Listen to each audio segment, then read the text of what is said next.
here's all you have to do. Learn to work harder on yourself than you do on your job. Once I understood that philosophy, it totally changed my life. Work harder on yourself than you do on your job. If you work hard on your job, you can make a living, which is fantastic. If you work hard on yourself, you can make a fortune, which is super fantastic. Success is something you attract by becoming an attractive person. Success is not something you pursue. Success is something you attract by the person you become, by becoming an attractive person. Never be satisfied with yourself. Always know that as you invest the effort and time on you, that's the greatest ability that human beings have above animals. See, a dog can't be anything but a dog. A tree can't be anything but a tree. Human being, you've got unlimited potential. You can put effort on you, and by concentrating on you and developing you, you can transform your life wherever you are right now. So you want to work on yourself. My dreams are first every day, then my wife, then my kids. I can take care of my wife and my kids now, would you agree? I abandoned this. This is the fuel for who I am. I abandoned this dream, and then I can't take care of them. And then I'm going to tell them what? It's all right that you didn't win. No, it's not all right if you don't win. You need to win. How many of you need to win more? Okay? If you don't control your environment, folks, somebody else is going to control your environment. You guys that run teams and run organizations, if you do not control your environment, someone else will control your environment. You are being controlled in your environment right now. If you don't control your environment, it starts with me. When I was 45 years old, I'm like, I'm going to control my environment. I'm going to take every penny I have, all the energy I have, all the resources I have, and I'm going to improve me. If I got to go broke in the process, because I'm already broke. Look, if you're not fulfilled if you're not reaching your full potential every day, you're broke right now. If you find your passion, you're going to have this tremendous energy. It's sustainable energy. But momentum requires you always do the next thing to keep the momentum going. If you believe in what you're doing, that's fuel. It adds more fuel to your fire. You got to keep going. You got to keep pushing through. You got to keep persevering. Because at the end of the day, when you do, and you do, and you do more, you will be amazed at how the universe conspires to help you get to the place that you wanted to get to. So believe in you, block out the shade, and let your sun shine on through. Because it's on you to be you. And the reason you get yourself in a passionate place is so that you change your life, and the only thing that changes your life is making a decision. So while you're in this passionate state, that's where you make decisions. The only way that commitment and the energy and the momentum continues is if you take immediate, massive what, my friend? Massive action is the cure-all. Massive action is the cure-all. That's how you develop yourself. That's how you begin to appreciate what you get. When you're working on a dream, at some point in time, a transition takes place. And the transition is what you are becoming in pursuit of the dream. Because even if you don't get the dream, you become such a strong and powerful person. It will so change your life, you can look at something else and say, well, I think I'll go do this then. Because you have now developed yourself in such confidence and such competence in how to deal in the arena of life that you can move into another area and not miss a beat.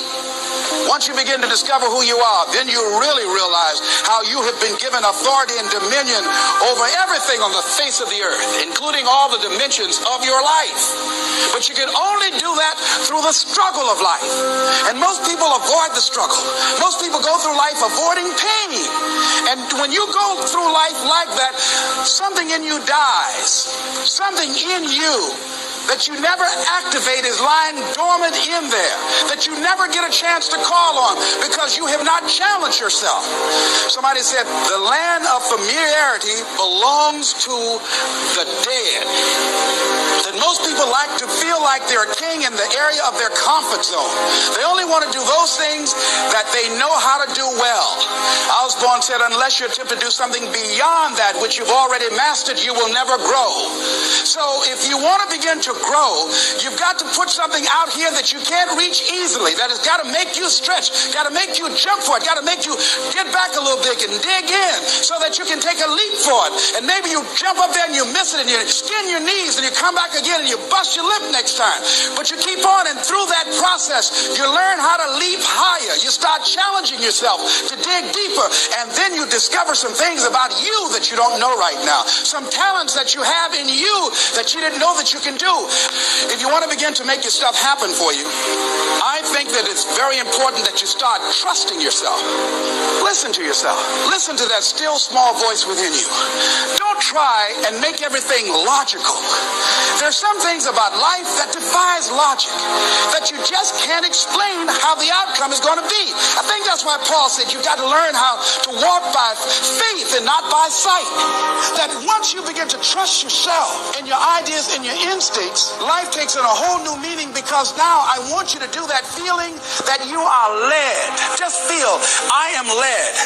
Ladies and gentlemen, don't give your power away. You don't need anybody to approve your dream. It was given to you. If they can't see it, it's because it wasn't given to them. It was given to you. Hold it, nourish it, cultivate it, work on it. It's yours. It's your baby. Work on it until it comes into fruition. I gave away my power, and I said, I'm not going to do that no more. Here's something else for those who make it today. Do what you know is right.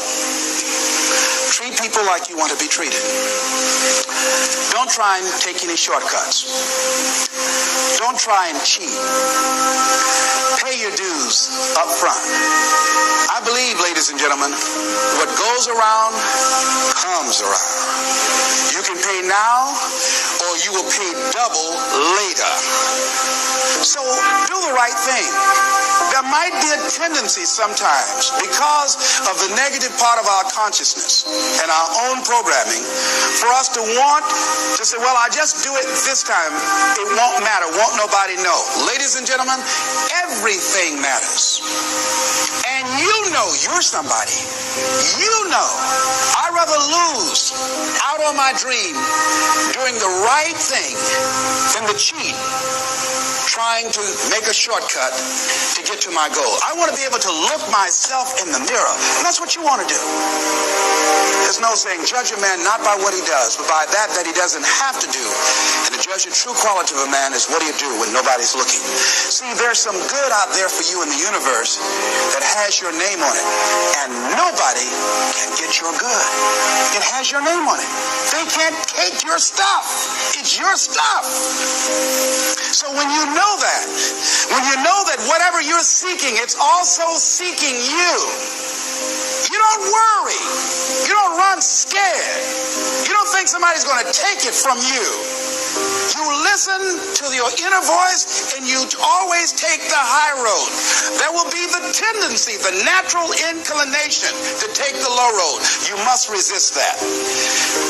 Repeat after me, please. I will always take the high road and do the right thing